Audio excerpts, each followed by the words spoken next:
Mesdames, Mesdemoiselles et Messieurs, bonsoir à toutes et à tous. Soyez encore une fois les bienvenus. Vous êtes sur votre tribune très adorée, la tribune d'éveil des consciences. Dès que vous êtes là, ne manquez pas de mettre les cœurs, mettez les j'aime et surtout partagez la vidéoconférence mais au maximum dans tous les groupes. Alors, nous parlons de cette décision très importante que le gouvernement nigérien a pris tout récemment. Une décision, n'est-ce pas, qui est à l'avantage du Niger, mais qui fait très mal à cette société canadienne. Il faut dire que lorsqu'on parle du Canada, nous parlons des Occidentaux. Ça c'est net, c'est clair et net, c'est obligatoire. Vous savez, avant de parler de la décision, la nature de la décision qui a été prise, n'est-ce pas, par les autorités nigériennes, il va falloir qu'on précise quelque chose. Vous savez, depuis un certain temps, nous avons les Occidentaux qui ont des permis d'exploitation de nos minerais, qui exploitent nos minerais de manière à nous piller. Et depuis l'avènement des régimes militaires dans les États de l'AES, l'objectif qui est visé, c'est de faire en sorte que la part de l'État soit une part grande et que ces États occidentaux qui viennent avec tous les moyens nécessaires, qui viennent, n'est-ce pas, et qui pillent nos richesses, que ces États arrêtent de nous piller. C'est la raison pour laquelle le code minier burkinabé a été révisé. Ensuite, le code minier malien a été révisé. Mais jusque-là, le général d'armée Abdourahmane Tiani n'a pas encore eu le temps de faire réviser son code minier, n'est-ce pas, par le CNT, le Conseil national de la transition. Mais, priorisant et mettant en supériorité l'intérêt, n'est-ce pas, du Niger, il a décidé de retirer les permis d'exploitation de certains gisements, miniers, n'est-ce pas, à certaines sociétés. La semaine dernière déjà, on annonçait en toute pompe, dans une très grande joie, le retrait, n'est-ce pas, du permis d'exploitation à la société française qu'on appelle Orano. On lui a retiré son permis d'exploitation du gisement, n'est-ce pas, minier d'Imouraren. Alors cette fois-ci, depuis le 4 juillet, le gouvernement a retiré le permis d'exploitation à cette grande société canadienne. Et la société canadienne n'est pas du tout contente. Elle est en train de pleurer, de pleurnicher. Et comme si les pleurs ne la suffisaient pas, elle a décidé d'attaquer la décision du gouvernement nigérien en justice. Et donc c'est de cela que nous allons parler dans le cadre de cette vidéoconférence. Mais avant d'aller dans les profondeurs, chères dames, chers messieurs, je vous demande de la partager au maximum. Partagez-la dans tous les groupes possibles. N'oubliez pas d'activer la cloche de notification. Cela vous permet de recevoir nos vidéoconférences à tout moment. Alors, il s'agit de la société Goviex. Goviex a été informé par le gouvernement de la République du Niger par une lettre du ministère des Mines qu'il n'a plus le droit sur les périmètres, n'est-ce pas, et du permis d'exploitation minière de Madouela. Donc c'est le gisement, c'est le périmètre qu'elle exploitait, j'allais dire. Elle, c'est pour la société évidemment. Donc, on les a retirés le permis d'exploitation. Ils ont été informés par une lettre, n'est-ce pas, du ministre des Mines. Alors, c'est une décision prise en toute souveraineté. Il faut dire qu'avant que cette décision soit prise, le Niger avait donné un ultimatum, n'est-ce pas, à la société. On les avait dit de faire tout pour que le site entre en production, que le travail commence avant le 3 juillet. Malheureusement, ils n'ont pas respecté le calendrier. Mais ils ont dit que oui, tout était prêt déjà, ils devraient commencer. Mais quand? Et oui, que tout était prêt déjà, ils devraient commencer, mais ils ont décidé, le gouvernement a décidé unilatéralement de les retirer, n'est-ce pas, le permis d'exploitation.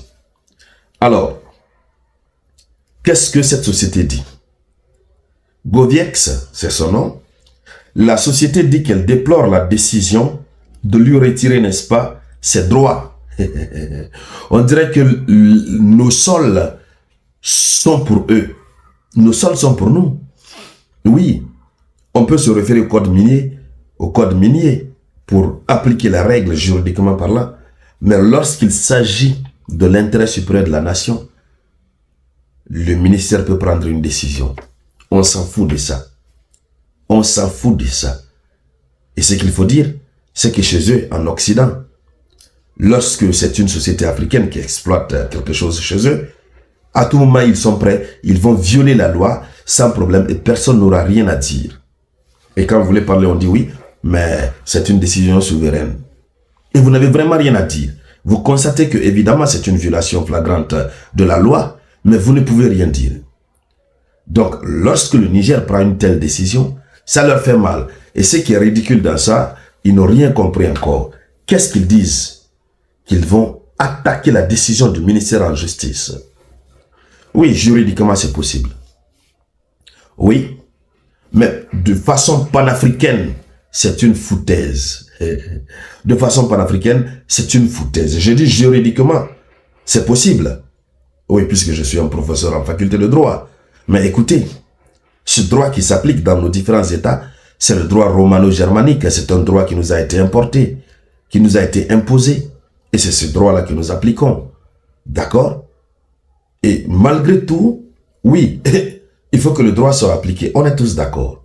Mais lorsque ce droit-là n'arrange pas le pays, il faudrait changer ce droit. Il faudrait changer cette loi. C'est clair, la loi est l'émanation de la volonté du peuple. La loi est là pour faire en sorte de satisfaire aux exigences de l'intérêt général. Donc ils disent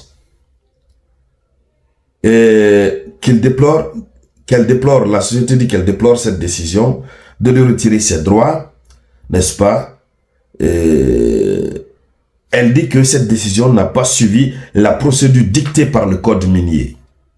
Mesdames, mesdemoiselles et messieurs, ce que beaucoup ne savent pas, c'est quoi? C'est que nous avons des codes miniers en Afrique.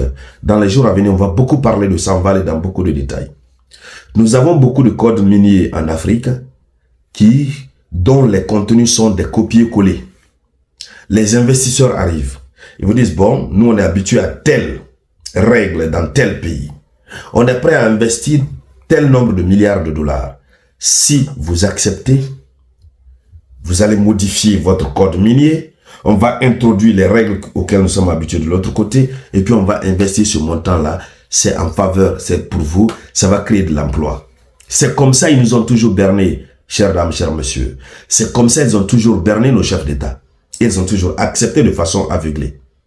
Alors, c'est la même chose qu'ils veulent faire. Ils disent que ce n'est pas conforme au code minier. On est d'accord, ce n'est pas conforme. Mais on s'en fout. Oui, la souveraineté avant tout. Et ils continuent en disant quoi? N'est-ce pas? Que que la société se réserve le droit de remettre en cause cette décision devant les juridictions compétentes nationales ou internationales.